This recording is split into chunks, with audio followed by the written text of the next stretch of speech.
Proof that you're here? Yeah. Huh? Proof that you're here? Exactly. Send it to Dr. Becker. Like to call the meeting to order. Properties, Environment, and Economic Development Committee. Roll call. Mr. Morris? Here. Mr. Beggs? Here. Mr. Hardy? Here. Mr. Walker? Here. Mr. Erickson? Here. Minutes from March 23 of 23. Move to approve Walker. I'll second that, Morse. It's been moved by Walker, second by Morse. All in favor say aye. Aye. Any opposed? Motion carried. Would there be any changes to the agenda? I would like to add a Crystal Valley Dam discussion.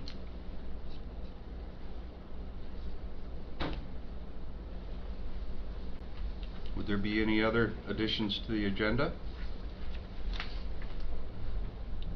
Hearing none, all in favor say aye. Aye. Any opposed? Motion carried. Would there be any public comment at this time? Who motioned that and who seconded that? Yeah, point of order. You need Oh, yes. I'll make a motion to approve the agenda. I'll second that, Morse. Moved by Hardy, second by Morse. All in favor say aye. Aye. Any opposed? Motion carried. Public comment.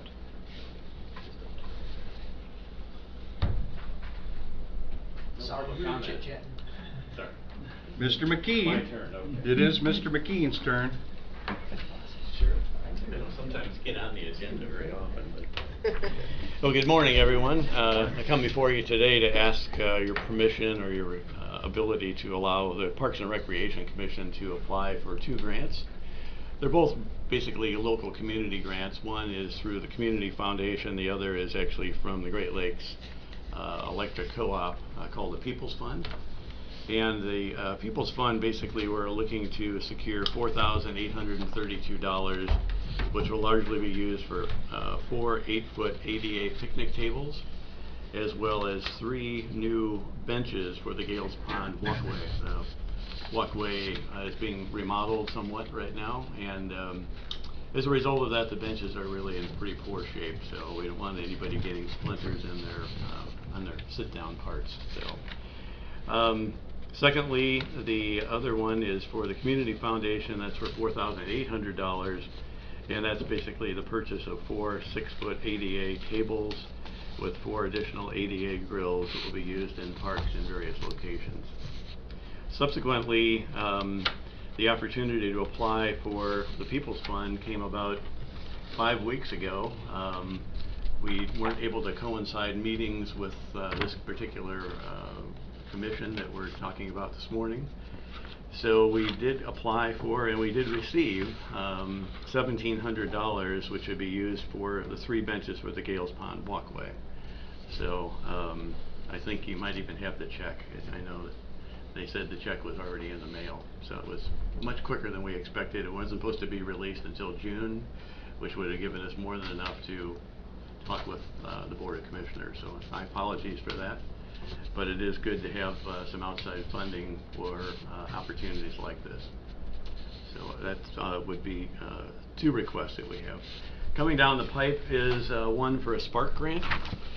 We've been spending quite a bit of time at Black Lake with a landscape architect, Pam Blau, and she has presented to the Parks and Recreation Commission basically a long-term project list for Black Lake, which would literally move the campground from one end of the park to the other. We're still in discussions trying to figure out the best way to go with this. There's a lot of changes that would be made. So what will be coming down the line in the Spark grant, which basically starts May the 1st and goes to about June the 15th.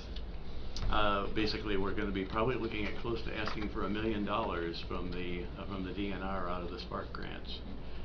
Spark grants have become very popular in Michigan. The first group came out in the winter. I believe it was for $6 million, and I believe they had well over 200 requests for that $6 million.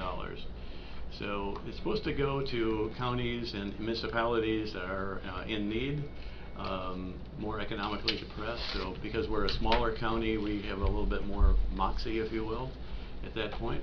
So we do feel that this is a good opportunity.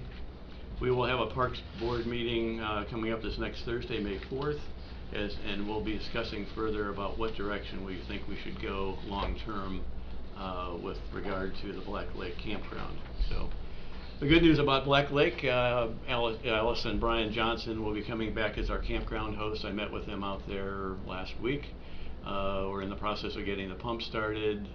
Porta-johns have come in. Garbage pickup is resumed. All the things that we need to have our campers come back. So we have 9 permanent, I'll call them summer residents that bring their trailers, and they are a good part of our budget for Black Lake. And so going forward, we're really happy to get that started, and I think somebody needs to turn on the heater somewhere so we can get 45 degrees at Black Lake. It's a little chilly. I did want to talk about one more thing that's kind of disturbing to me personally, I guess, but the last 2.5 years you've heard me talk about the Stony Creek project. I brought Brian Maja in a couple of times. We've discussed with the Conservation Resource Alliance and Wimserdick the funding to replace and remove the Stony Creek dam and also the bridge and so on. We were well on our way to have this project start August the 1st. In November of last year, the state of Michigan was notified by the National Wildlife and Fish Federation, which is a combination of federal and private money, that we would be awarded $625,000 for the restoration. For some reason, the DNR had a snafu, we'll call it, in paperwork, and that money was supposed to be sent to 14 different entities, was held up by the National Wildlife Federation. It's actually the National Fish and Wildlife Foundation, excuse me. As a result of that, we were able to meet as our group. We meet every other Tuesday with our engineers and biologists and bridge people and so on, Road Commission, Mark Tonello, our fish biologist. So there's a group of about as many as 10 sometimes, probably 8 more of the time. And we decided, rather than run the risk of not being able to start on time on August the 1st and get the project done in a good way, meaning we would have to close the road twice probably if we didn't have the project all in line. We didn't want to do that. The citizens are really, Marshville Dam Road is used a lot by the citizens, farmers and so on. So we elected to push off and postpone the project until the spring of 2024. We do expect to get the funding here pretty soon, but by the time you get contractors in line, we're missing the boat. The spring is coming, and we just didn't feel comfortable trying to push the project. So, as Mark Tonello reminded me on the phone, as I lamented, Gary, this is a 100-year project. This is something that 1 year is not going to make an iota of difference. So, I'm not happy about it, but nonetheless, it's a good opportunity to do it right. Close the bridge or the road for maybe 90 days rather than 2 60-day increments to do all the project. So that's basically what we have right now. Lots of things going on in parks, as you know, and we're getting more and more visitors out to Doolittle Park and also out to Gales Pond, which has really become quite a mecca now. The wildflowers are starting to pop out in the country, and if you want to see really nice display of marsh marigolds, go out to Gales Pond right now. They're just in full bloom and they are gorgeous. So, is the walkway project finished out there? It is not. Okay. They've got everything lined up. I think in the next 2 weeks they'll get started. So that's the footpath. Yep.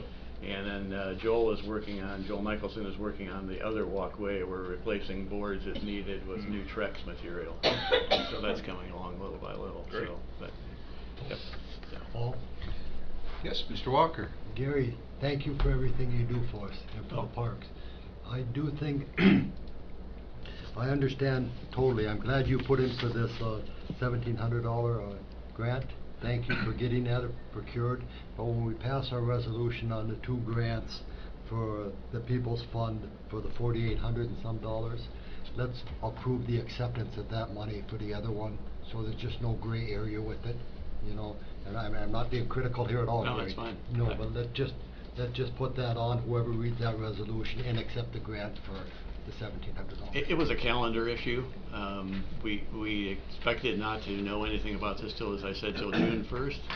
But an email appeared one night that said you've been approved, and I think it's actually $1,783 to be exact. All this is going to be our blessings and a thank you for doing it, Gary.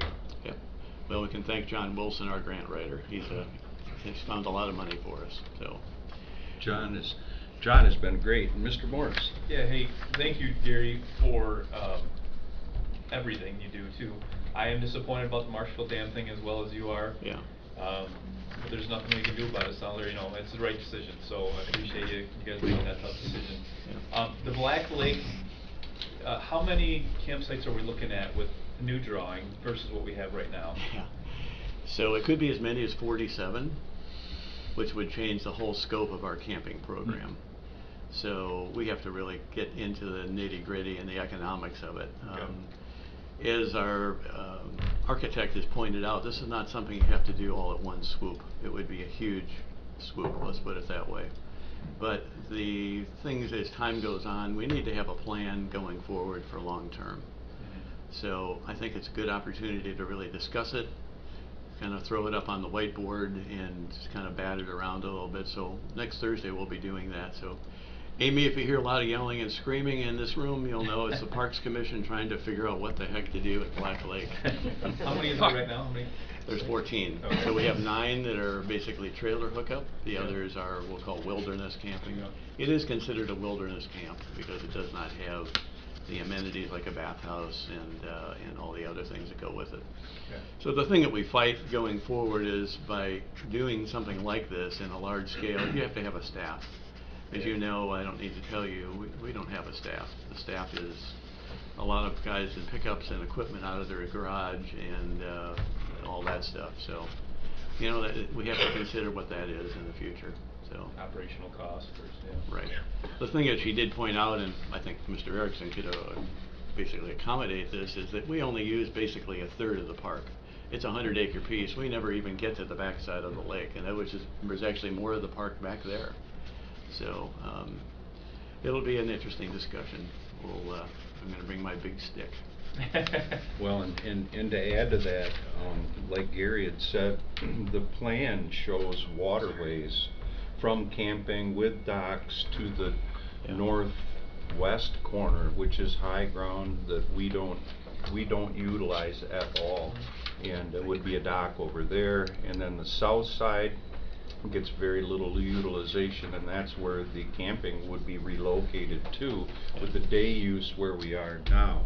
So it's a geographical big change, but it's a 100-acre park, and we use so very, very little of it that it would be good to expose people to the rest of it. There's oak trees on the south side that have diameters of 4-foot stumps. Yeah. It's just gorgeous, absolutely gorgeous, but people don't utilize it.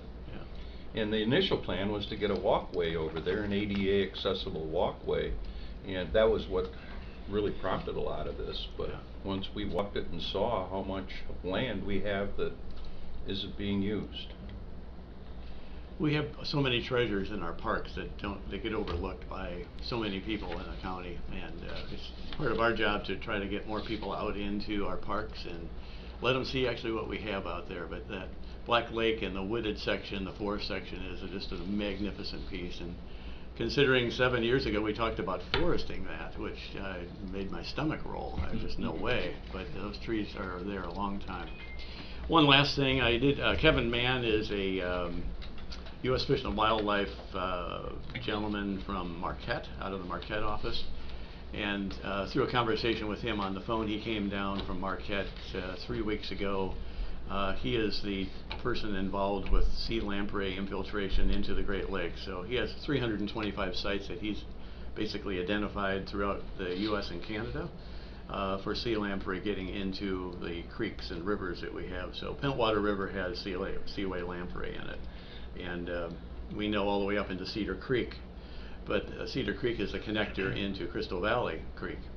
So I talked to Kevin. They called me Thursday. He called me Tuesday. We talked for a little bit, And he said he's looking at possibilities of some funding, but he said we have a lot of other people that are looking for funding too in a similar area of trying to maintain the dam out there at Crystal Valley. So at this point he couldn't give me an idea of when they would make a decision as to how they're going to go forward with any additional funding. So I said, would it be 6 months, a year? And he said, I really can't say. He said, we have so many applications for funding and a limited amount of money. So at this point we're asking, and he knows we're asking, and we got in early. That was a good thing, but so we'll see. So we're going forward with communication with another group. So we have lots of biologists. Holy cow! So could you remain here? We've started the Crystal Valley Dam discussion. Sure. Already. Next agenda item. Yes, Gary did a wonderful job of bringing Kevin Mann out to the valley, and through the conversations that we did have, the supervisor was there, Lee Heislip. That dam does serve its function as a lamprey barrier as it stands right now, and through my conversations with Mr. Heislip and other growers that have been in here regarding the Crystal Valley Dam, they are asking that the county do go forward with funding Jim Tiffany, the engineer, to get cost analysis on this so that we know what the end of the project will be. Right now we're just doing some surmising, and I had given all of you this folder about a month ago, and in that you saw Jim's proposal, approximately $25,000 to complete this study and to get us a cost estimate that we would be able to repair this dam up to standards. The gentleman to the north on the dam, he's amicable to doing this, and the other surrounding properties that we're discussing that would be involved in the Crystal Valley Pond question, you know, are definitely wanting to see the county move forward and save that dam. So I feel at the next meeting I'll come back to the commissioners with a proposal that the county move forward with Mr. Tiffany to get these cost estimates so that we do know the result in the end game that we would be involved. But as I had said previously, total repairs for this project should be under $100,000 total. And when you listen to these other numbers that we're spending at Cedar Point, which we've had tremendous donations of time and labor there, Gales Pond, Doolittle Park, you know, the SNAP grant out at Black Lake. Crystal Valley is a little bit underserved, but there's a renewed energy. We have Adam Chandler, a resident of Crystal, who's now taking care of that park for us. The county was in, added a little more material. Crystal Township has contacted the Road Commission, and that 1 mile stretch from the Crystal Valley Tavern west to 120, that will be lifted, raised, new material brought in, and we're going to bring that gravel road up to a much higher standard than it is right now, because Crystal has their transfer station on that road as well as the entrance to the county park. They still play ball out there at the Crystal Valley Ball Field. Family reunions. Parks has gone ahead to Mr. Heislip will be staining the ceiling of the pavilion, and there will be new lighting come up with motion detectors so that we might get away from some of the riprap that's been in there after dark. Already installed. Gary's way ahead of us there. This is good, and I thank you very much for the time and effort, and I know that getting Kevin Mann there with the lamprey issue is kind of a change in tack from where we were, but that dam does have historical significance. I've been in contact with SHPO, the State Historic Preservation Office, in regards to recognizing that dam as a New Deal era dam from the 30s. So it does have significant historical significance. I feel that as a county board, we do owe it to the citizens of Crystal and the county residents to retain that pond and to bring that park and dam up to those standards. And the pratfall that I see in draining that pond or removing that dam, we will also have the legal questions of the real estate that's under the water that reverts back to the original title holders. So there's another problem if we drain the pond that may be greater than repairing the dam. Is there anything you'd like to add, Mr. McKee? Well, it is a park that is used heavily by family reunions. We have, every year we have lots of soccer players. There's soccer goals out there. There's a really great kids playground that has been used with DNR funding. It's been through there. It is a park that we have a lot of vandalism in. That's probably the park that we have the most vandalism, unfortunately, irregardless of the dam. So the measure going forward to repair the dam, I'm not against that. I would like to see the dam stay if possible, but we need to find a way to fund the repairs of this dam so we don't have to look at this 10 years down the line and continue to go through this exercise, which has probably been a year and a half, close to that we've been kicking this around either in parks or with your the board. The other thing that I know is that because the pond is silting in, which is a natural occurrence because the dam is there, it stops the silt from going down, and streams are made to move silt, we know that. We have to find a way not only to repair the dam but to dredge the pond. It's not really a habitat for fish or wildlife that are in there at 4 feet of water. In the summer it's hot, it's too warm for fish. In the winter it's too cold, they freeze. So the opportunity to repair the dam, we need to find the money to do the dredging as well. It needs to be upgraded if that's the case. But long term, I think we really need to consider how we're going to do the maintenance of this pond or this property. Not so much the property, but the dam. So we don't have, as you know, money in the budget for repair for something like that. We get to a point where we have $8,000 for porta-johns, and I won't go through the litany of the whole budget. But everything is basically doled out specifically to projects, and we're doing Band-Aid fixing, in my opinion. And I can't speak for our Parks Board, but I would like to say that that's what I look at it as. We're trying to take Peter and put his finger in the dike as the water starts to go through the dam, so to speak. So finding funding to go forward is difficult. I sit in the meetings, I listen to probably 90% of, when I'm not talking to the sheriff, what you say. And I know how difficult it is, and we only have so many dollars to go around. So long term, if parks are going to be a priority or continue to be a priority for Oceana County, which citizens say that regularly in surveys, we need to find some way.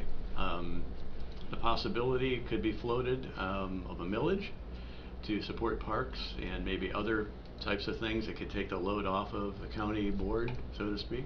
A very small millage is done down in Ottawa County, which they have magnificent parks. There's a lot of other counties that have a small millage, even townships. Shelby Township recently instigated a millage for parks and I think cemeteries. So it's not out of the question, but it's something that somehow needs to be considered going forward. So we have these natural gifts, and it's really a shame that we don't foster them and make them more advantageous. ADA is another issue that we battle, and we spent $3,000 on an ADA study, but we don't have any money to do the upgrades, and we're talking about some pretty major upgrades to parks for parking and paving and things of that nature. So a lot of things. It's fun, I enjoy it, it's challenging. It's my 3 o'clock wake-up call between that and the Silverside submarine. It's a good thing, it keeps me moving. Had another birthday last Thursday, and I hope to be here another year. So.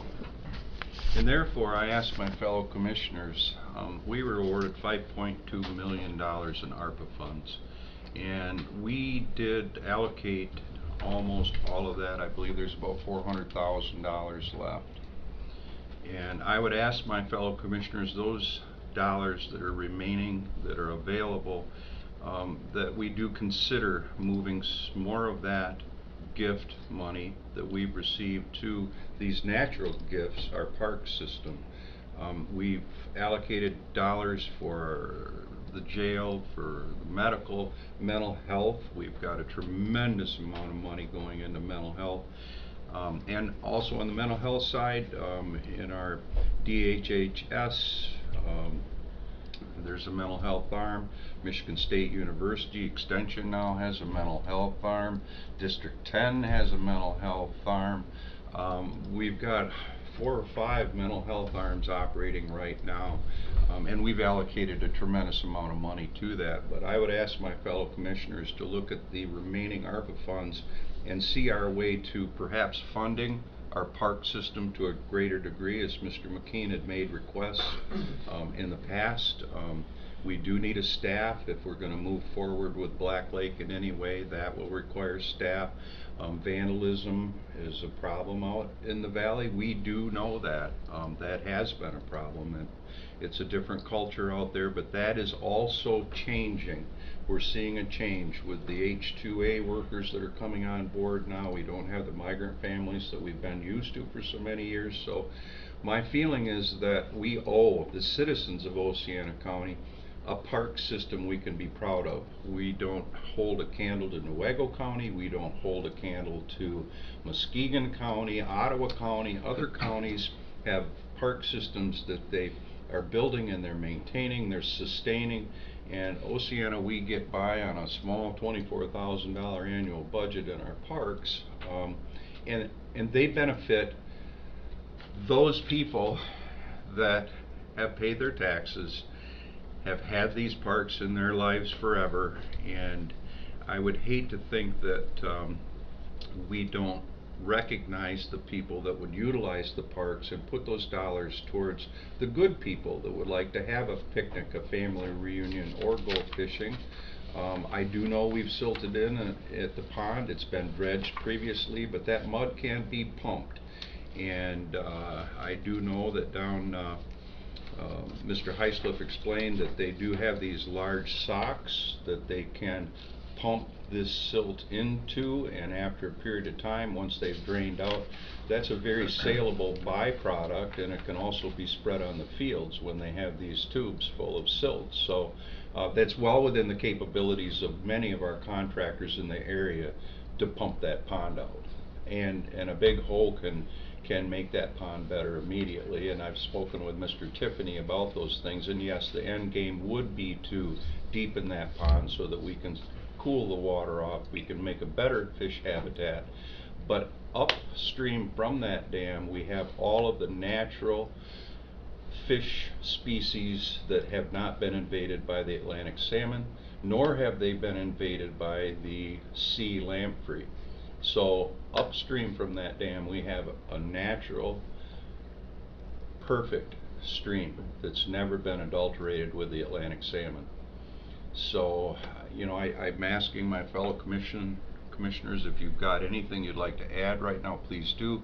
We're going to push this a little bit harder, but we do have $400,000 or more left in ARPA money that we have not designated a use for, and I think that those funds would definitely help our park system out.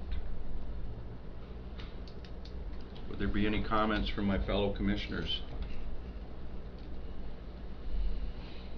I have a question, Paul. Is it a consideration for the township to have a millage of some sort, or, you know, to put on the ballot maintenance for that dam that maybe we could work in concert with them on the maintenance part that Gary's talking about moving forward? That's my biggest concern too, what Gary's talking about. We could take care of it this year. We absolutely could. But I'm looking at 10 years from now and 20 years, and we talked about that. So that's a big consideration for me. I'm just saying, personally, as I look at this, it would go a long ways for me if the township had, you know, had some sort of match or some sort of skin in the game as well, as far as financial skin in the game, whether it's through a millage or through the general fund. I know they don't have a whole lot of money in the general fund, I get it. But if the people of Crystal Valley Township would consider a millage and vote for it, that would go a long ways for me. And I know that's going to be a ways before we can actually put that on the ballot. I get that, but as for whatever it's worth, that would be important to me. And we've addressed those concerns. I've spoken with Tammy Carey at the Community Foundation about the formation of a fund, the people of Crystal Valley that would participate in. The largest taxpayer in Crystal Township has a vested interest. That family's been here for 6 generations.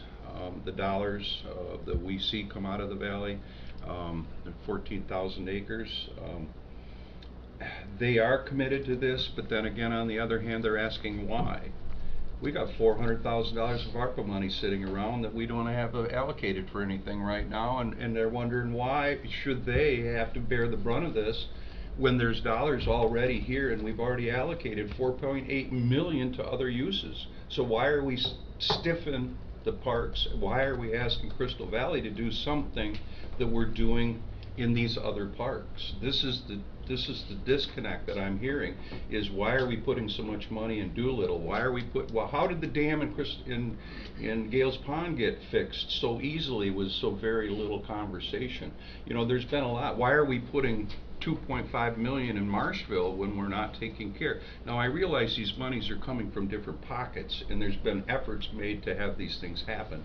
But I am getting a little bit of pushback from those taxpayers of Crystal as to why we're not taking care of their dam. And that's an 80-year-old dam, and a Band-Aid thing sounds great, but Mr. Tiffany assures me that if we do what he is suggesting we do right now, we've got a great fix going in. It's a wonderful thing, and yes, pumping silt is on the table. That is there. But there are funds that we've been relieved of spending taxpayer dollars on that did come to the county from the U.S. government. So we're sitting here with an elephant in the room. We've used these monies for everybody else's needs, but why are we not recognizing Crystal? And just bottom line, everything you just said, it has credence, absolutely. It's a way to maintain, a funding mechanism to maintain it is important to me. That's all. That's just what I'm trying to get at, you know, looking down the road. And if we show good faith to the residents of Crystal, it's very possible that we could be endowed with a maintenance fund to take care of that dam. We're in that discussion right now. And if you know the names of the people in Crystal Valley, you know the might and power that we have out there. Paul, may I? Yes, sir, please. Paul, I'm very dedicated to saving that dam. I brought forward a resolution at the first of the year asking for an extension from Eagle for us to do it. But at that same time that I brought that resolution, I talked about us having a partnership with Crystal Township on doing this. It would be very nice as we go forward, any type of buy-in financially, no matter how small, that Crystal Township would help us with. And I've said that all along, and that's the way I feel. You know, any amount. And it's still that I am not certain, and I'm leaning against it. I am that more of the positive that we cannot use ARPA funds for Crystal Dam. We can use them for other things, and then maybe transpose that money that was going to be spent for other things to Crystal Dam. But we can't take money out of ARPA. Mr. Hardy, is that correct? That's correct, unless the dam is Well, used for utilities and... I got that day one. And it's alternate use of funds. And if we've taken pressure out of other budgets with ARPA money, that means we've taken $5.2 million worth of pressure out of our general fund budget. But I still would like to see some type of a buy-in from Crystal. You know, the talk is talk, and I understand the politics behind it, but just something, because if we look at the users out there, I bet over 50% of the use for Crystal Pond is being used by people that live in that area. You know, and I also can tell you that people from my area have said that they've driven up and looked at Crystal Pond, and they hope we can figure out a way to save it. And I don't usually get much comment on those things at all, but the people that I represent would like to see that saved too. And Yeah, that's- I hope we can do it. That's the sentiment that Yeah, I have been getting. I hope we can do it. And, you know, it's an 80-year-old National Historic Landmark. And Mr. McKean brought up a very, very good point. With the expansion of Black Lake Park, the expansion of Black Lake Park is going to generate some revenue on campsites. Not enough to sustain it, not enough to pay for it, I'm not saying it can't, but there will be some revenue that will generate. More revenue than we get right now for the use of those campsites. You know, some. So I look at that, that's a positive. That's a positive for the parks. And if the parks generate more revenue by having campsites, I'm 100% of the thought that that generated revenue stays in parks. It goes no place else. It stays right in the Parks Department. And we're looking at 3 or 4 or 5 years down the line. But even the money that's generated from revenue for the 14 campsites we have now, that money needs to stay in parks. Well, it actually, if I could, it actually stays right in Black Lake. So Yeah. the money that we have, we made last year Sure. about $9,000 in revenue. Of expenses was about $7,300, so there was a net of roughly $1,700.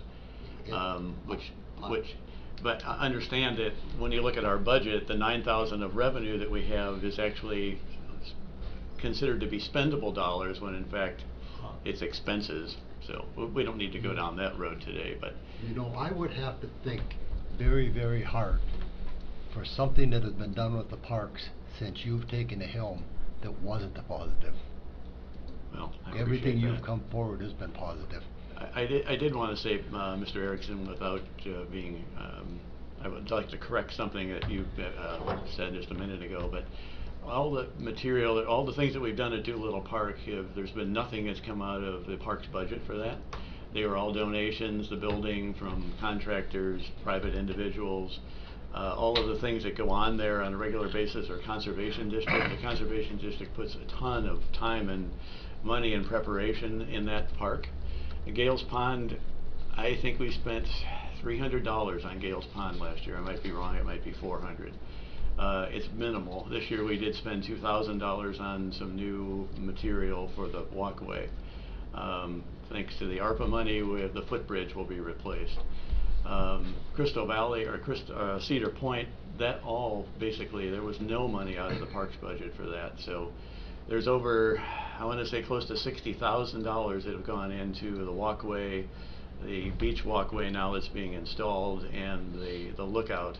There's soon to be roughly a $20,000 32 by 24 shelter that's going to be put up there. What were the funding sources for those projects? Private individuals. And we are very, very thankful for that individual. And yes, you're exactly right, Gary. But when I am asked questions, people drive by Doolittle, they don't know who donated that building. People Right. go to Cedar Point, they don't know that Mr. Lather's fund paid for that lookout and walkway. Well, we People do don't- have a plaque there now. So. Well, but they don't know where people don't know where all of these improvements, Right. enhancements to all these parks, how they were paid. Right. And yes, Bob, I understand. Love to get some skin in the game. I'll make that call when I walk out of this room today.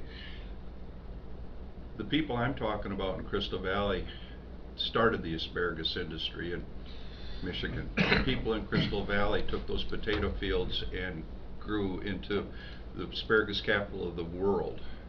These are people that I've been speaking with, do have the horsepower to do this stuff, but they've paid taxes for the last 6 generations also, and they see these other parks getting these improvements, and unless I explain that this private donation, this is this way, that's that way, people don't see the big picture. They don't understand that. But I would like to see Crystal turn into a destination. It should be just exactly what we're seeing at Doolittle, what we're seeing at Cedar Point. And in Crystal Valley, a lot of people don't run out Cedar Point. They don't want to mess with the summer crowd. They don't want to mess with the dune buggy people. They don't want to go out and be part of that. They want to have a quiet picnic. So I see this park being made into one of our jewels. It's working that way. It is, very much so. But we've got growers out there that have come in and with their equipment, and they've mowed, they've worked on the drive, they've helped erect that pavilion out there. And there's we call them the Magnificent Seven, and Mr. Heislip has interviewed all 7 of our major growers out there, and he came and has given that presentation before. But the agriculture of the valley is very important to our state, very important to our county, and us looking and helping maintain and keep that dam there is help for our growers in Crystal Valley. So yes, I will make those phone calls when I get back. And if we do funnel that through a 501c3 program, there's a tax advantage for the people that make that donation. You know, but I have gotten pushback. Why are you doing all the rest of this stuff? And unless I explain that pavilion at Doolittle Park was given to us by a very generous family, maybe we'll have a very generous family from the valley step up, or 2, or 3, or 10. So I've already been told by Magnificent Seven they don't want the dam gone. So if we threaten them with removing that dam, maybe they'll come and fill this room. And maybe they'll bring their checkbooks. Mr. Hardy? Yeah, may I say something? And I just kind of looked it up real quick here, Paul. Back in 2001, Crystal Township actually formed a Lake Improvement Board, which has the power to establish special assessments. The last maintenance thing that I could find was about $60,000. Crystal Township picked up 5% of that, and 6 of the property owners remaining, 6 of the property owners around the pond picked up an additional 5% through a special assessment that was collected over 5 years. So yep, there's a possibility to have additional funding there through either the special assessment or through the property, which kind of answers, you know, some skin in the game. Yeah, we talked. Yep, yeah, that was, and it's been a hot potato for the last 10 county boards, 15, 20 county boards. This thing has been kicked around so much. Yep. But now that we find that it's a Depression era dam, part of the New Deal of Franklin Delano Roosevelt, that puts a whole different perspective to this structure. You know, and if we were to destroy that type of history, you know, I don't feel that is the right thing to do. I feel that keeping these historical features of our county, especially that WPA era dam, is important.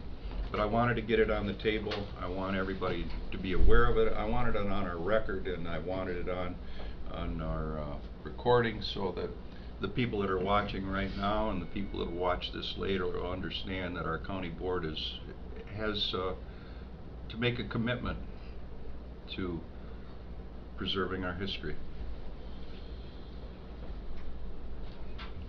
Mr. Beggs. I guess I would hope that as you have conversations and have had conversations with folks out in Crystal Valley about what's going on in other parks, I hope your narrative has at least alluded to the fact that a lot of these additions to other parks are not out of the pocket of the taxpayers of Oceana County. They are private gifts, they are grant opportunities.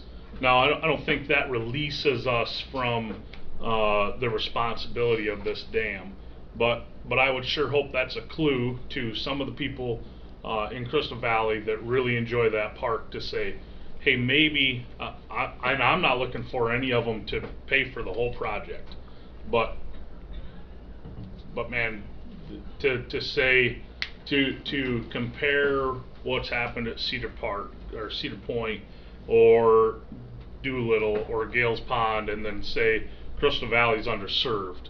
I think it's important to point to the funding sources for those other projects and say those were people that saw a need, met a need, and that can happen in Crystal Valley with some partnership from the county or the township as well as private individuals. So I hope that's been your narrative. Mhm. If it hasn't been, I would recommend that.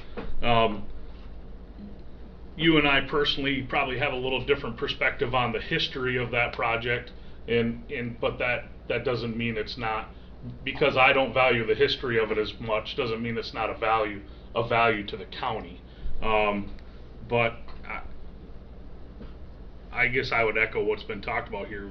We have some heavy hitters out in Crystal Valley that really enjoy that park, and I would, I've heard lawyers threatened, and I've made the comment before that, well, if they're willing to spend money on a lawyer, I'd sure hope they'd be willing to spend some money to help the project.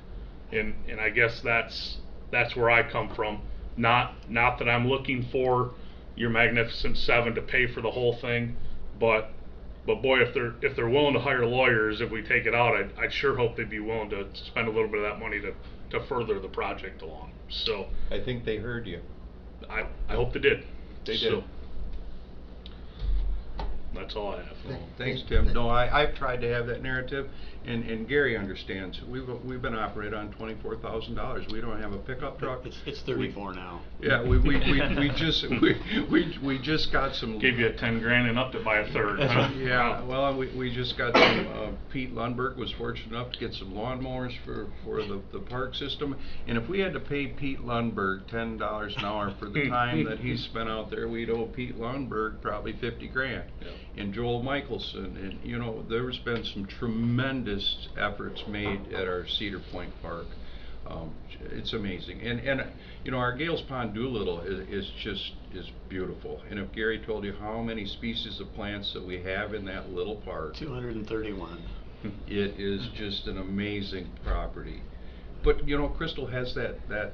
It's a nice stop, and those fish, those salmon and steelhead are all the way up the creek. They go right behind Scotty Griner's house, and they start laying in the beds. Mm-hmm. So no, you know who I'm talking about out there. And if there's anybody here who wants to take the dam out, they get in the truck, and I'll take them out to Crystal Valley, and they can tell the people of Crystal Valley that they're going to get the dam taken out. I guess all I would say in closing, if I could, is that the reason we're doing things at Doolittle and Cedar Point and other things is I can't stand to sit in that chair that Mr. Walker sits at a parks meeting and not do stuff.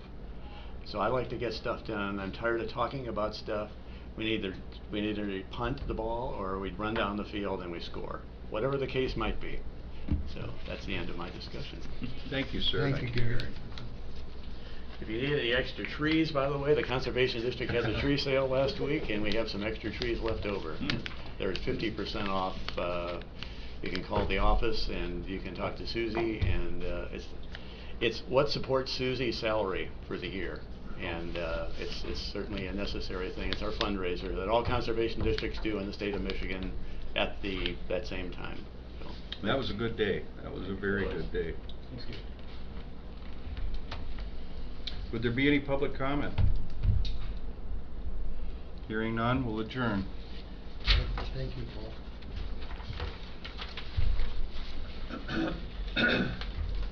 Mr. Hardy. I'm waiting for the nod from our county clerk. Okay. Good to go. All right.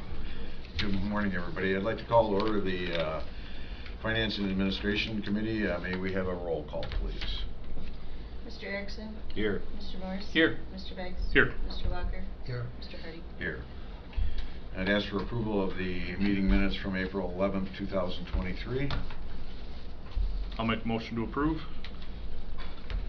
Support Walker. Motion by Beggs, support by Walker. All in favor, aye. Aye. Opposed, same. Motion carried. Do there be any changes to the agenda? I'd like to make an addition. We have talked about prioritizing our funds when we did last budget session, and I think that we need to start preparing for that now. Like researching, the mental health. Like Paul's been talking about that. Duplicative services, those sorts of things, and I think it would be worthwhile doing that now. So I'd like to add that to the agenda. The brief discussion about a path moving forward to the agenda.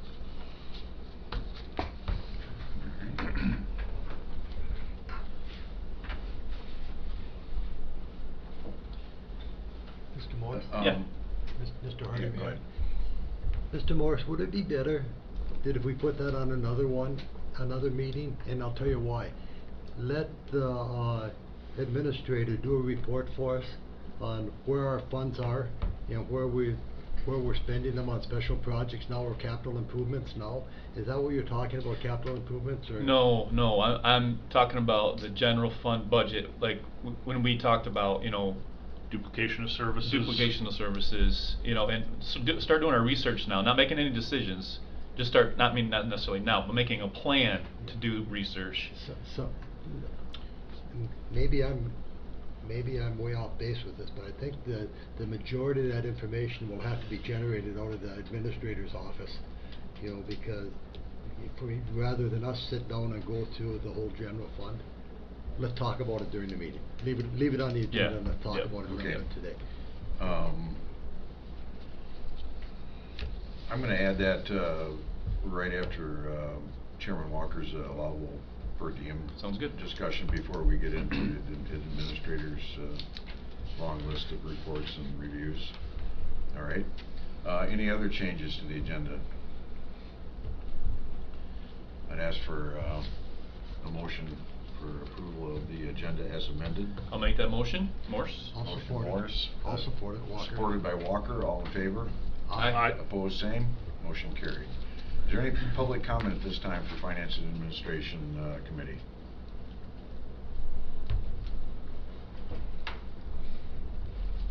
All right, hearing none, we will move on. Lisa, MMMEG admin for Medical Examiner's Annual Report. Thank you. Thank you. Good morning, Thank you Lisa. for having me this morning. I'm here to give the annual report and the status update of your medical examiner department. We have had a very eventful year in 2022. This report would reflect that. I have here two different sets of statistics for you. One is the monthly report to date, and this one will simply note that over fiscal year 21 to 22, we stayed at almost exactly the same with the number of cases that we had. So Oceana County is fairly consistent in the number of cases that we handle. We have an adequate number of investigators working, not too many, not too little. We're thankful to the Sheriff's Office for their support, and we work collaboratively with them on all of these cases, and I think we're very proud of the relationship we have in this county. Also, Mr. Bob Farber, as one of our lead investigators in Oceana County, his expertise is, you know, definitely appreciated, and determining the cause and manner and death with Dr. Paul Wagner in each of these cases. So we're really thankful for the support that we have. It allows us to handle each of these cases with the fullest amount of quality and compassion for the families, you know, that we need going forward. On this report, you can see, while everything stayed fairly the same as far as the manner of deaths, the homicide, suicide, accidents, naturals, and the such, that stayed fairly consistent year over year. The one category that we did add this past year is confirmed drug-related deaths. For a couple years, we had that as a COVID special reporting category, and we have now transitioned that to the overdose category. In our office, we have, we're on our second year now with a secured grant for a 0.5 FTE for an opioid drug overdose clerk. So in our office, Jen takes care of that because there is a big uptick in the number of cases, but also the amount of people that want data from these cases. So it's, you know, we can properly identify cause and manner of death, but there's a lot more information that is now being asked of us going forward in reporting. I've been working very closely with the State Department of Health and Human Services. That's where the grant came from. We're on a, you know, we're pretty much on a one-on-one basis dealing with them because we have 14 counties in the state, so they really listen to what's happening in our rural northern Michigan communities. And I have, in its infancy stages going forward, I have a unofficially awarded $195,000 new piece of equipment coming for our lower 7 counties. So it's in its infancy stages, so I can only talk very minimally about it. But with the drug with this drug pandemic that's coming across all of our counties, we will be able to properly identify cause and manner of death, rule out categories of death, and then going forward, deal with the surge that's been happening without it affecting the bottom line of the counties. So I was just thrilled and ecstatic to be able to add a new piece of equipment to our morgue. Like I said, it's in its infancy stages, so that's definitely something to look forward to. So very proud of that. So that's the confirmed drug category. And I'd love to answer any questions later as we go forward. But every other category really stayed the same. The number of autopsies that were required for 2022 was up a little higher than I'd like over 2021, but again, not completely out of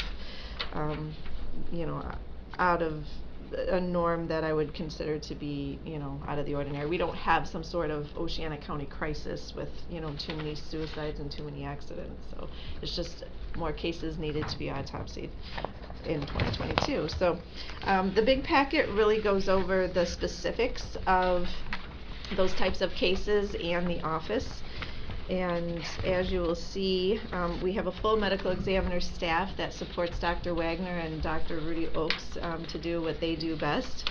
It takes a lot of people to keep those doctors in check, but they are really good at, each of our staff is really good at their particular department, and we place a lot of emphasis on training each of the investigators and keeping them up to date on the latest and greatest ways that the Department of Justice and the NIJ and the DOD would have as far as standards of death scene investigation. So we're very thankful for their commitment to their advancing continual education on everything that's coming across the deaths in this county and across the United States. Cases by manner of death, like we present these so that you can see that there is a normal amount of natural deaths, accidents, and suicides. If you see one category above another, then you really want to take a look at what's going on within the community. We report regularly to agencies that need to know this information, which is particularly Department of Health, and then anything crisis or emergency management. But everything is really in line. The accidental deaths by type, the top three categories fall: motor vehicles and overdoses. Motor vehicle crashes, so airplane, that was something that we were ready for. That's really our most complex mass fatality that we train for. We train for many different types of mass fatalities, school shootings, church shootings, shootings like that, and then also floods. But really the biggest one that would be the most complex type of mass fatality for our department would be airplane crashes, because sometimes you have lots of things to recover from many different areas, and you have to assign them to the particular person that they belong to and really properly identify. So the fact that we got to dabble a little bit in that was comforting to know that we got through that very well. So that is something that unfortunately we train for all the time, and we got to utilize a little bit of that that training in this. So moving on, suicides unfortunately are within the norm, though every single one of those definitely makes a difference to a smaller community, and we really appreciate that. And then of course in 2022 we had the first homicide that we needed to investigate in quite a few years, so we were very happy to work with law enforcement through that entire process, and we feel like that was handled very well. And then of course the cases by age, that goes what you would want to see in any other medical examiner system. And then on page 13, our gift of life donation. So Oceana County is fully compliant with the state of Michigan laws in referring cases for donation, and we were happy that we were able to donate both tissue, or help the family donate that, the body, the tissue, the eyes, the cornea, and the skin, for many different recipients. So that is a silver lining in our profession here. So, yeah, and then just page 14, Oceana County is part of a really jurisdiction of Dr. Wagner's and Dr. Oaks's counties, and so should we ever need additional support from anybody else that's vetted within his jurisdiction, each of those counties has people that we have trained up and resources that we can go ahead and funnel toward Oceana County should we ever need. So that is the wonderful thing. We were able to add Osceola to that mix, and that completes the 14 counties that we serve and that Dr. Wagner has jurisdiction over and can really bring the type of necessary people and resources should anything happen in Oceana County that we need them for. So yeah, so with that, just our future projects that we're working on now would include this the CT scanner for a better detection. It's sort of replacing forensic pathologists. As you know, we've had a hard time hiring our own forensic pathologists. We tried, but there are only 450 forensic pathologists in the United States, and the United States needs 3,000.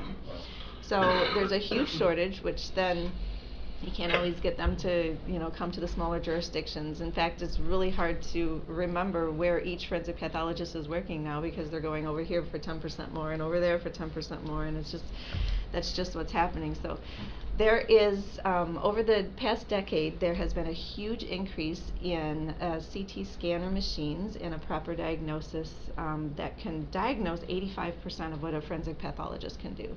So it can't do 100% of what the physician can do, and in some cases, doing a CT scan will give you better results on certain diagnosis than actually cutting the body open. So, like everything, automation is coming, and to be doing.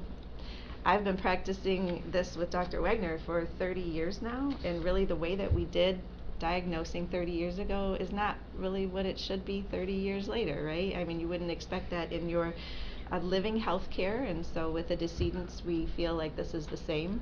In fact, one of the best analogies that I give is when you have something wrong with you, you go to your physician and he does an external overview and he looks at your eyes and he listens, and that's sort of what we do with the decedents. Your doc might order some blood work and try and figure out what's going on. We also order toxicology. And now we want to instill that radiology aspect of it. So your doctor might order a CT scan, an X-ray, or an MRI for you, and that's what we feel that we can really put as a third step to that non-invasive autopsy option. The last thing your doctor would do if you went to him and said something's wrong, he wouldn't jump right in and say, oh, exploratory surgery for you. That's not what the doc would do. And so we don't believe that every case necessarily needs to go from not knowing what's wrong to, oh, well, let's just cut inside and see. We do believe that there are different steps that we can take to triage that case and appropriately identify cause and manner of death. Some of the new trends with society today and the calls that I am getting into my office are,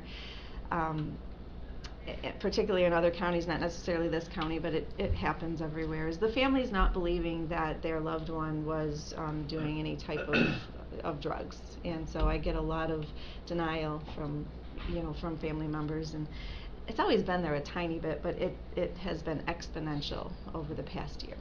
And so where that poses a problem is that the doctors fully know the cause and manner of death. We do a toxicology, we know emphatically that no human body can sustain that level of opioid in the system.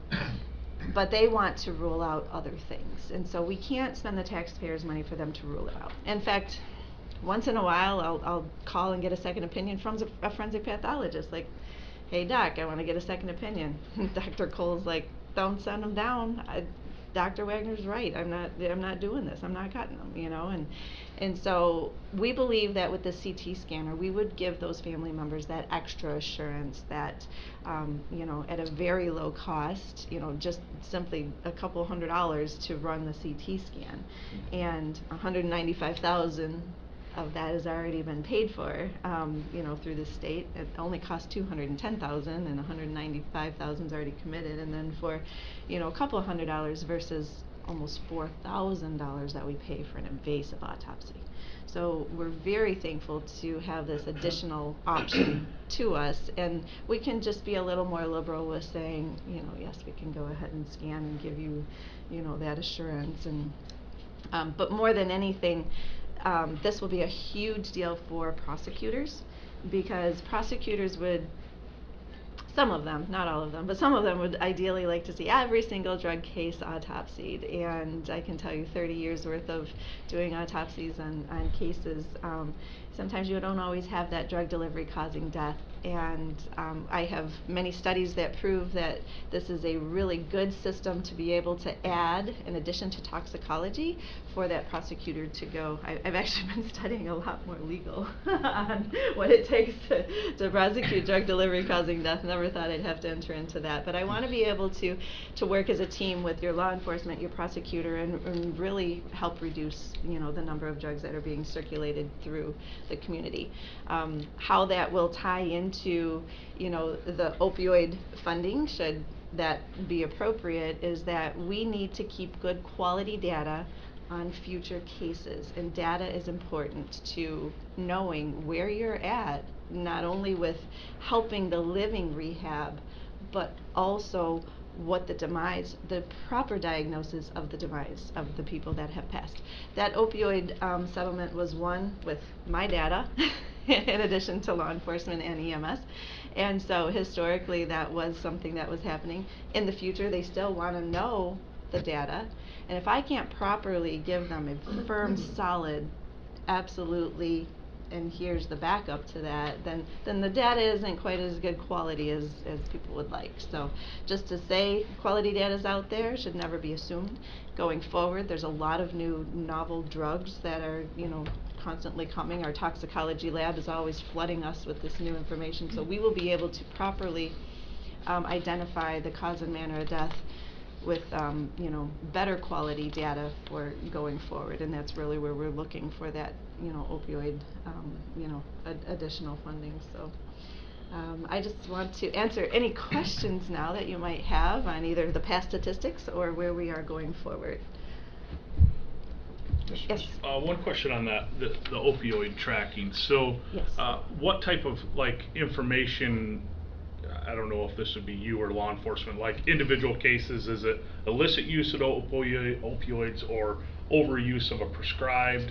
Is that type of information something that you're able to catalog? And yes, we have about 52 different fields that we keep track of and report to MDHHS on a monthly basis. Okay. It's a really large spreadsheet, whether naloxone was administered as well, whether it was a prescription opioid or, you know, I mean, and then whenever you have multiple drugs, so, you know, those poly uses, and so we report this huge spreadsheet. Yep. It of course goes down to the demographics of, you know, the age, race, sex, and, you know, really the disparity of not having as many forensic pathologists in the north is what prevents us from also doing more economical autopsies. So, you know, we really want to be able to point that out, as, you know, we know that people are paying attention to, you know, the disparities and especially of accessing, you know, different types of diagnosing healthcare systems. Sure. And really we don't believe that, you know, the dignity of a person passes at the time they take their last breath. We really believe that beyond that, until their final disposition, that we give them, you know, the full amount of dignity in what really happened to them, whether somebody did something to them and it may have been a homicide, or for society going forward, what types of drugs are being circulated around that they either are intentionally taking themselves, you know, or accidentally, and we think that that's all important information. So yeah, that's a huge reporting system, and everybody wants it. Right. Everybody well, wants it. I'm thinking even we've got a task force to figure out how to spend the opioid settlement money, and so. Can I have a seat? Yeah, right. Well, and so that data or your information seems helpful to me to go, okay, well, let's look at look at what's really the driver behind this issue. Correct. And how can we fund to help. The amount of fix that. information, and I'm sure law enforcement will agree, that we get on the scene sometimes goes far and beyond what obviously we're gonna get out of, you know, some testing, and sometimes people don't wanna look at the guy with the badge, and they'll actually talk to us, because we don't have a gun. Sure. You know? Right. And so we actually are able to work together to get a lot of that good information. You know, a little passion of mine is suicides, because I believe we could do a whole lot more with suicides, but right now the focus is on drugs, so I have to go with where, but so with that opioid task force, you know, going forward, there is a data component. There is has to be, you know, spent for the future component. I've read through and highlighted, and it completely, I'm like, this is where we completely fall into. Sure. So it's not just about what has been done in the past, but it's about how we can help the future of the diagnosing and giving the data, you know. And so, like I said, and it's a couple $100 for, you know, for me to get good quality data with, by the time I combine that CT scan with the toxicology, when I have those two things, you know, or 99% we can tell you what the person died from without ever, you know, putting a knife through. So, Thank you. yeah. There was another hand. Mr. Walker. Lisa? Yes. Thank you for everything you've done with this. I look at when I first was on the forensic pathology board. Yes. And I looked at Oceana County was not a part of the Mid-Michigan Medical Examiners Group. And then through that relationship, you know, Oceana County elected to go to it. This is one of those things that I look back on my tenure on this board. That was one of the very positive things that happened, you know, with us joining your group. And it goes without saying that your leadership in this is invaluable. I thank you. But has Grand Traverse County done anything on, they were talking at one time on developing their own lab and their own morgue? Have they moved forward with that? They have not. They actually have, so I'm constantly doing analysis on the price per capita to run your medical examiner department, and while almost all counties are less than $3 per capita, Grand Traverse County is over $5, and that's before they were trying to implement the new push for the morgue. So it's been my understanding from talking to different people in charge up there that was just not the most economical way to spend. I know they got sticker shock when we went up there, but yes.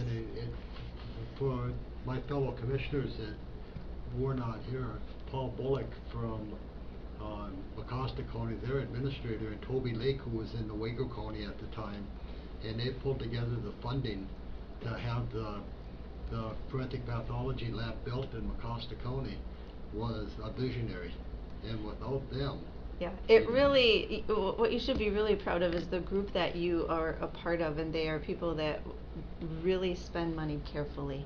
And so the way that the morgue was built, there are so many things that were just done so smartly. Yes, they may have been out of the norm, and they may have taken an hour or two extra, a little bit of research, but the amount of money that was saved, and honestly, your medical examiners particularly, they don't know the budget. They don't know any of the budgets of any of the counties, because they only order based on medical necessity. And there are other, I was at, you know, MAC, and I've had many other commissioners come up to me from around the state, and they're asking me, why does my medical examiner toward the end of the year order a whole lot more autopsies? And I'm like, maybe because he's the one who's ordering and getting paid to do them. But I'd say that very delicately, but that's Paul Bullock's coined phrase, you know, you hire the fox to guard the hen house, and you sort of, you know, I mean, but what I'm saying to your testament is thank you for jumping on board with our team, and also I'm so thankful to be part of people that really spend the taxpayer money very carefully, and the way the morgue was built, the way your medical examiner deals with things, and just going after this next new vision for the next 30 years on, you know, really digitalizing the forensic pathologist that we can't get to humanly step into our building, I think is really huge. So I think we're part of, and it's not just going to be for Dr. Wagner's counties. I mean, we need to make sure that all of northern Michigan, I actually have 2 more CT scanners that are in the works, and by next March I should know more about them, and I wanted to strategically place them throughout the state, because I think this is a need. And I think that just because we don't have any forensic pathologists from Lansing North, Grand Rapids North, in the entire state, no board certified forensic pathologists, I don't think that the people in rural Michigan should not receive as good quality care, you know. So thank you for being a part of this. And yeah, any other quick questions? Yeah. Yeah. Could you yeah. tell us about the fentanyl side of this? Are there hot spots? There's an uptick? So, yeah, law enforcement probably has a better heat map than I do. They keep the, I do know that when I go to the national conferences, they do hone in on Michigan, and they'll say, you know, oh, you have a lot of fentanyl, carfentanyls coming in through here, and you have your meth areas over here, and so there definitely are. But our focus is on the decedent, the cause and manner of death. And so we're lucky that law enforcement has the harder job of determining how it's coming, exactly what the, you know, I do the toxicology to tell you exactly what's in that body. What we're having a hard time with right now is we make our investigators do the grueling job of counting all of those pills, and you know how you can look up, you know what a Motrin looks like, you know what a Tylenol looks like, right? So they look it up, yep, log it as such. But because of the manufacturing of pills now, because people can buy their own machines and stamp them, it's going to look like a Tylenol, and it might not be a Tylenol. So what we're dealing with now is, how are we classifying that? Because we're not actually testing the drug. That's not our position. Our position is to test what's in the body. But we use that information, so we're trying to figure out just the falsifying of the actual, you know, pill that's in front of us, and we're asking them to count and label as such when we really don't know that that's what it is. So that's something that's going on in the national level, that we're just, you know, we're always keeping track of what the medical examiner's role is in that particular thing. So yeah, good question. It's always changing, and it keeps us on our toes. Counterfeit pills. Yeah, and you know, so if you have, you know, children or grandchildren, you just have to make sure that you're telling them, you know, I mean, I hear from quite a few moms, and you know, their kids are just good students trying to get through college, trying to get, you know, and they might take an Adderall just to give them an extra little, you know, pull that all-nighter, a little more mental acuity, and then they take something that they think is just that simple, but it's not. It's tainted with something else. And so that's really the hardest part, when I get those phone calls from the parents that are saying, that's not them. They were on such a big, successful track, and it's hard for me to, you know, so if you have any kids or grandkids, just let them know. Unless it's prescribed, don't take it. Thank you for that. I was making a note to talk to my kids about taking it. Perfect. Yes. Really. Yes, because I mean, it really is, that's the type of parents that are calling me. They're like, that's not my kid. And I can understand that. And so somebody who's really trying just to do better in school, then, you know, it's hard. So, well, thank you. Thank you for your time. Thank you very much. I really appreciate it. Invite me to your meeting. Thank you. Thank you. Chairman Walker, allowable per diem schedule discussion. I had the administrator forward a per diem schedule that we had, and on the second page after all of the per diems, it says payment of per diem and or mileage for attendance in other meetings or activities will be considered by the Board of Commissioners if a request in advance of attendance. What I was looking at with that was, Phil has been very active in the broadband meetings and stuff, and goes to several of those meetings. Now, the sheriff and Tracy and Tim and I are meeting on the opiate settlement, and I'd like the board to consider, and if you want to think about this till the next meeting, I'd like the board to consider doing per diems for those meetings any greater than 2 meetings that the members attend. You know, like Phil, I bet you've been at a half a dozen or more, haven't you? Yeah, for sure. Yep. You know, and I think when we get involved with something like that, it's going to go so long. And Tim and I know we have some members that never put in for per diem at all, and I put in for a half of them or so, you know. But I do think that it should be an option for board members to be able to put in for per diems on things that go on and are continuing. And I open it up for the thoughts from the other board members. So I agree. It should be. And then, I mean, and then, oh, I'm sorry. No, I mean, you're a good example of that. I mean, that's a lot of meetings and a lot of time, and, you know. Yeah, where do we, where's the threshold? You know, that's the question. I would say after 2 meetings, after the first 2 meetings, if we think it's something that's gonna go on, and if you so desire, we can just wait and talk about it later, or if you so desire, we have 2 examples right now.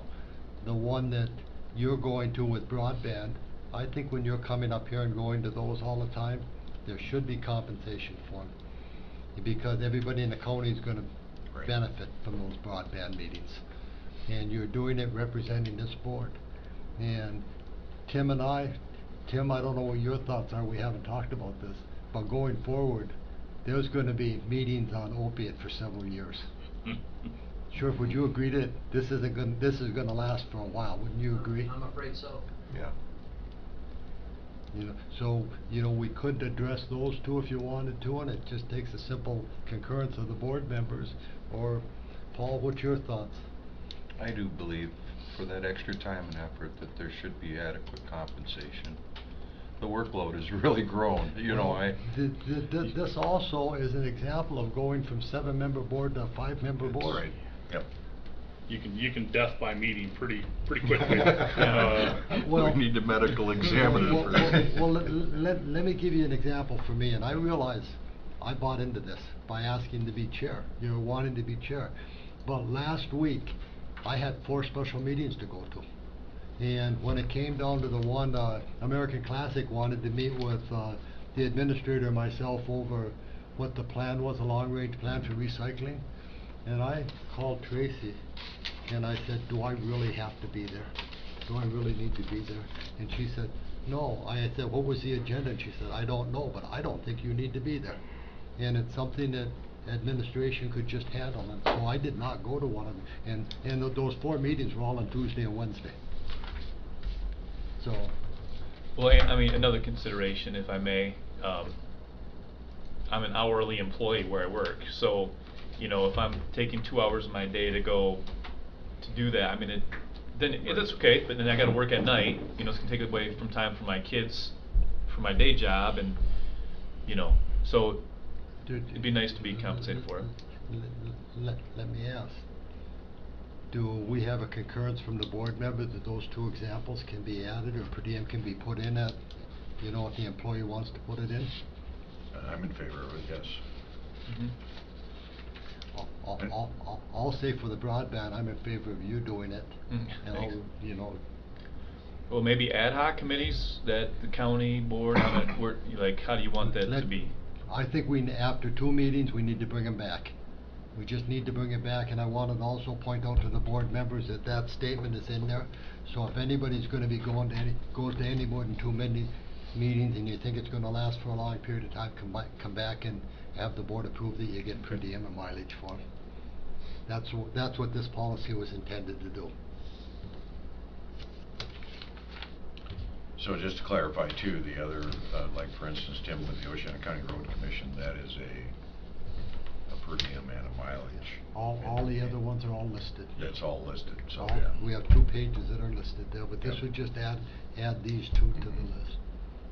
Tracy, that suffices for the. Yes, I had a motion on the we could do- agenda, so I don't know if you want to Let's do the motion to. Okay. Let's do the motion. revise the per diem schedule, allowing for per diem when a committee is created, and there will be more than 2 meetings. Yeah. And I would just ask that before you put in for those per diems for those meetings, come back and let the board know that you're gonna have. Yeah. Thank you. Thank you, Mr. Hardy. All right, moving on. Administrator Biard, Child Care Fund, budget adjustment, number 042023. Yes, so, as you know, there have been, some increases with regards to juvenile funding in the child care fund, and, the judge came and asked if, we could adjust that budget, and, we'll look at it closer to the end of the year and reduce that if, if we're able to do so. If I may. Yeah. We all saw how expensive this child care fund is, and we talked about this when we talked about building a new facility, and I hope that at least a area, you know, for detention, and that is sometime on the radar for our county, because Phil, I think you found when you were traveling this side of the state, every time that was brought up, the other counties said, Yeah. can we lease space? Yeah. Some of the Right. counties wanna do it ahead of time. Right. It's And it was it's a real problem. at the MAC conference in April. It was a discussion too, you know, networking kind of discussion. It's a problem It's a big statewide. problem. It's an Yeah. expensive problem. It's an Yeah. expensive problem, and we have to pay for it. Yeah. So that budget amendment was in the packet too, so Yep. if you wanna look at the numbers, that's in there. All right, administrators, report. Were we gonna, I'm sorry. were we gonna talk about prioritizing? Oh, I'm sorry, funds? yeah. Phil, Yeah, so we last year when we did the budget, you know, we were like $700,000 in the red when we first started out. We every time, and you know, it seems to be that way. And so we said, okay, where are our duplication of efforts where we could reduce cost here? And it's going to happen again this year. I'm sure it is. So I think I would suggest that we come up with a plan or a strategy to research that now before budget time, so that at budget time we can have, you know, information and data to back up the decisions we make with the budget. Whether it's just asking Tracy to research it, or Tracy and one other board member, or whatever, you know, some sort of strategy. So, Could I make, go ahead. I just have a thought of how to practically gather that information. A questionnaire to department heads, internal and then external organizations. What are services that you offer the people of, and let's let them tell us what they do, and then if we can gather that information into a spreadsheet of some sort to see where, you know, there's overlap, then we can start, you know, maybe that's just a practical way, because I don't think even the administrator to spend the time and effort to gather that information is a monumental task, let alone consolidate the information. I think consolidating the information will be easier than gathering. So if we could create a document to send, say, the Board of Commissioners of Oceana County is requesting this information, you know, who do you serve, how do you serve them, what percentage of your budget goes to this effort, to this effort, to this effort. You've got 60 days to get this back to us, something like that. And then we can consolidate that information to then start picking through it. Just a thought that I had. Would it be helpful if we had the administrator's office look at the items that we deleted out of the budget that the departments requested last year? Because there was a reason they put in for those requests, and if we deleted those things out, they must have been a hot item for the departments. And see what we deleted. You know, what they requested and deleted. Is it possible to pull that information out? Yes, easily. And I also have in front of me the ARPA funds that, so these were items that the general fund is responsible for, but are being paid for through ARPA funds, which is your health department, mental health, contagious diseases, and the appropriation to the inmate medical program. Okay, we only got, what, 2 more years of that? 26. Through, Yeah. this is through 25. Right. 2 more years. And then the inmate program, that one's through 26. I like, well, sorry. No, I'm listening. Okay. No, I was just gonna say, I think that's a good start, is I think identifying the overlaps is gonna be more difficult. Yeah. And understanding what those are. And that's what I don't really know the how, I just know what we were looking at, you know, Right. when we were talking budgets and how do we do that? I mean, I think that's a good strategy right there to, you know, to send that out. There's Microsoft Forms or Google Forms or whatever, you know, we could create a Spreadsheet. yep, and it goes right into a spreadsheet after they fill out the form, so. So we're referring to the county budget. Yep, Yeah. yeah, what the $12 million, what plus that we approve. Okay. So all the departments, all the organizations that we send funds to. Okay. Do you, if we do that, do you wanna, request from the department that at the same time, a 5-year plan for major expenditures? What is your 5-year plan for major expenditures?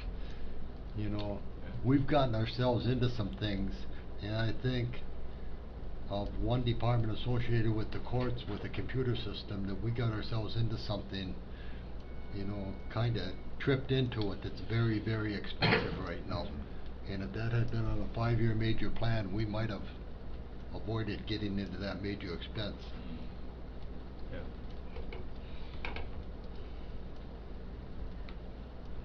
Yeah, I think that's doable if you can maybe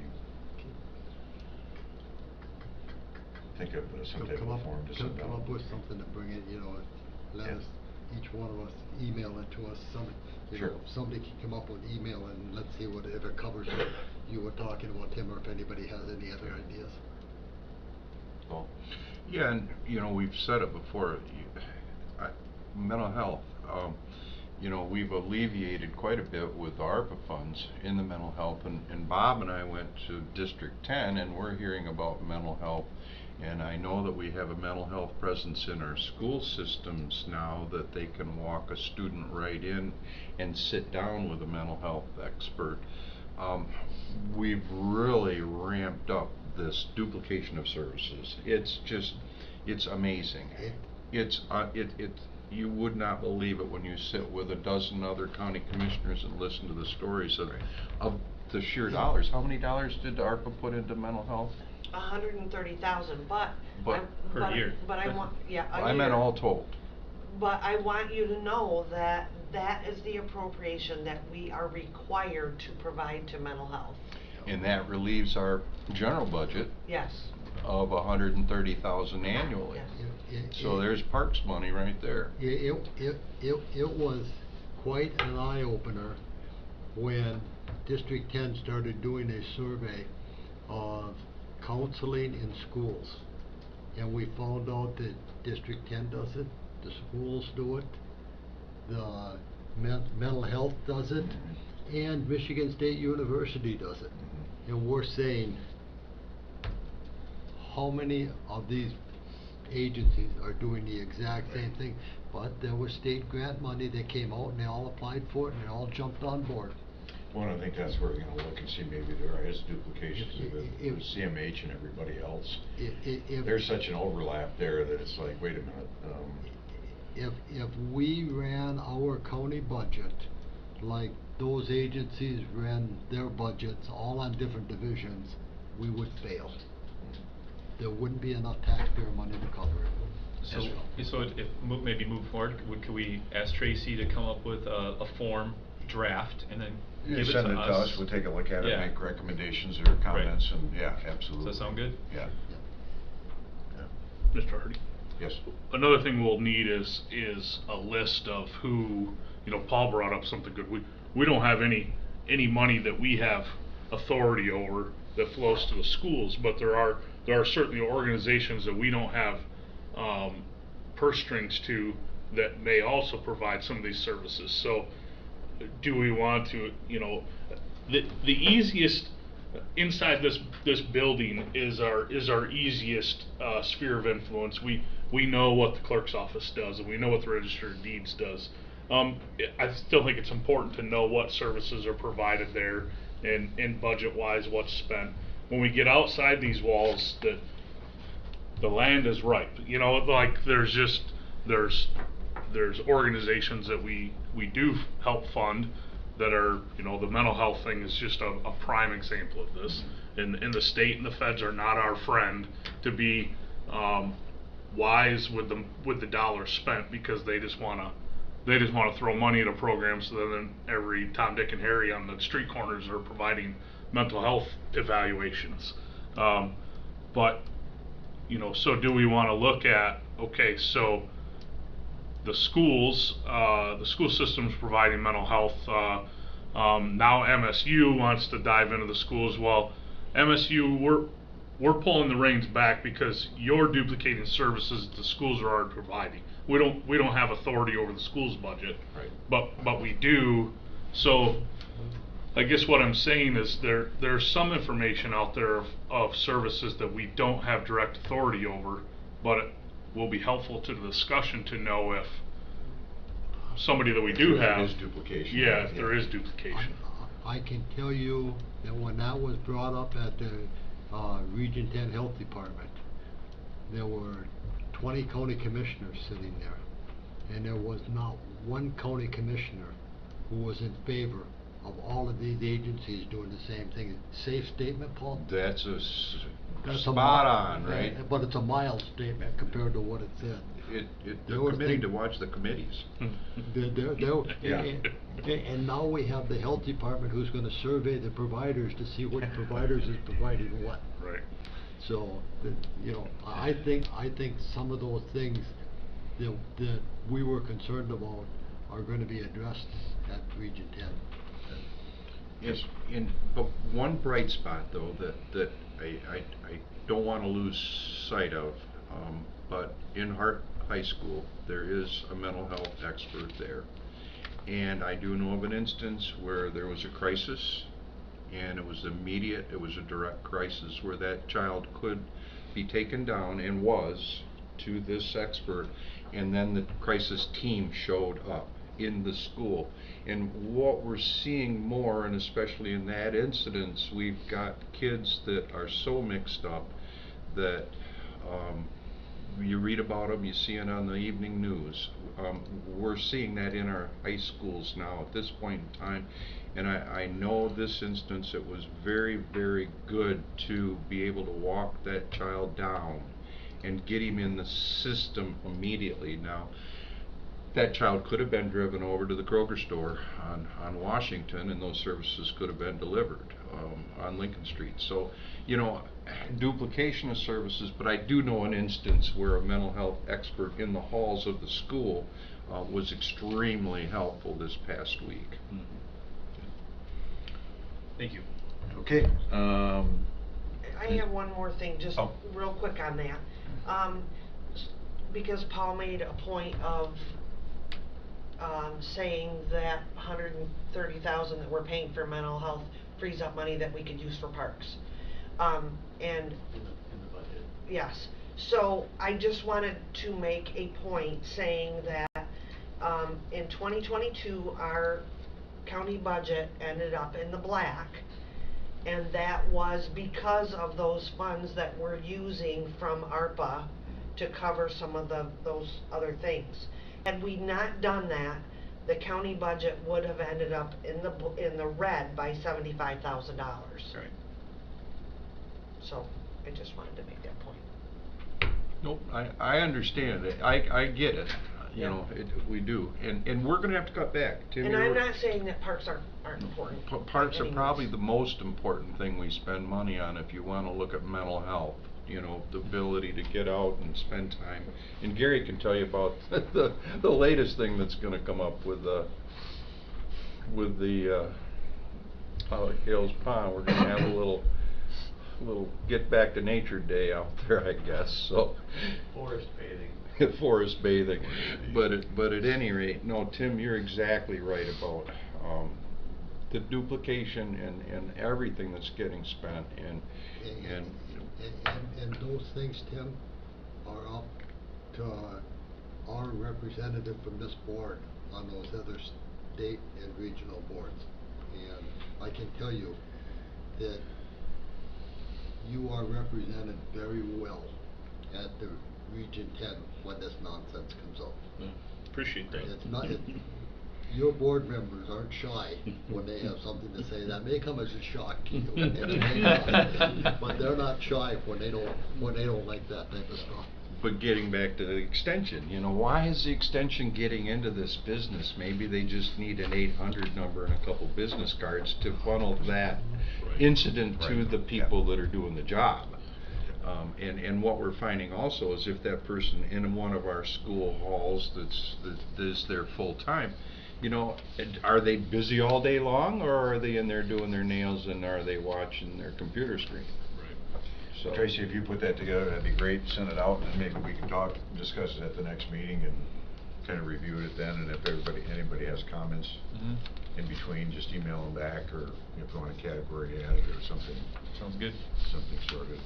All right, moving on. Could I make a comment, if I could? I'm It's sorry. not a comment, but if you're gonna ask the department heads to make suggestions as what they do, ask the other question is, what would you like to do? So I can list a number of things that we do in parks, but there's a lot of things we'd like to do expanded, like recreation. We have no recreation. So- Five-year plan. Yeah. Yeah, that that's would be kind of fine. the, Yeah. yeah, Good thank point, you, Gary. Good point, Gary. Okay, administrator's review of selected claims for payment. Those have been provided to you. Yep. Does anyone have any questions on those? No, I don't. Anybody else? All right, administrator's report. Okay, and a report has been provided to you also, but wanted to point out a few things. I just returned from the MAC conference, and I provided you a copy of the state priorities for 2023 for MAC. Some good information on there with regards to revenue sharing and talking about funding for the local courts. And I attended a session on the local courts with one of my fellow county administrators, and he provided some in-depth information about a committee that he's on that relates to the courts and how they're working to try and get the states to take the courts over. And you've probably heard that multiple times, and I know I've preached it a lot, wishing that would happen, just the funding piece. So they are working to try to get that accomplished. I don't know if it'll ever happen in our lifetime, but we can just hope. So that was some good information. Brian Koch with Newaygo County was appointed to or voted into the MAC board, which is great. So another ally for our area.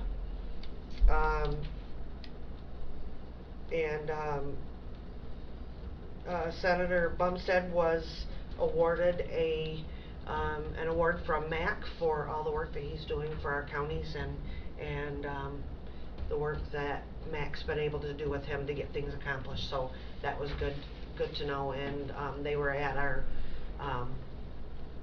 one of our sessions, so that we were able to talk with them about some things that are happening throughout the state and upcoming items also. So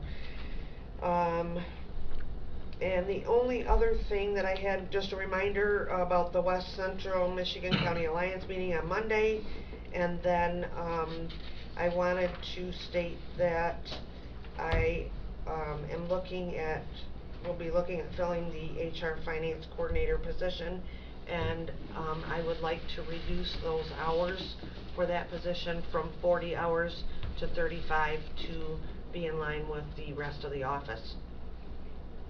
Does anyone see any issues with that?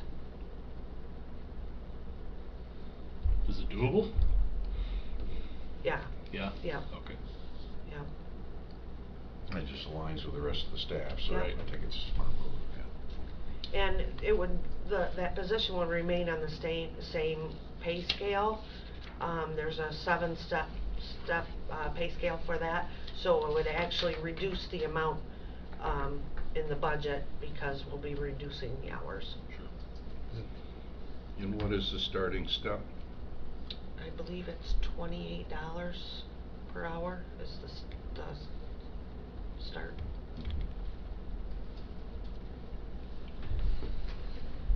That position previously was taken outside of scale, and wages were increased when a person came back to the position who held it before. And what's the top step? 35. 28 to 35. Yeah. 35 equals 70 plus benefits. Close. But 35 hours a week and not 40 hours a week. So it'd be a Yes, it would be, I believe there was, on the bottom of the scale, it was roughly a $25,000 savings. Okay, department head report, I guess sheriff left, so. Any public comment at this time? Hearing none, we will adjourn the Finance and Administration Committee meeting, and we will take a short intermission. Let's take a quick stretch, and some people may want to walk down the hall. Good plan. I Good plan. just wanted to let you know that this Right. is, has to do with the property tax lawsuits that we have. Here's another one, is what they're telling us. John, staying way back there? Somewhat. We'll try and live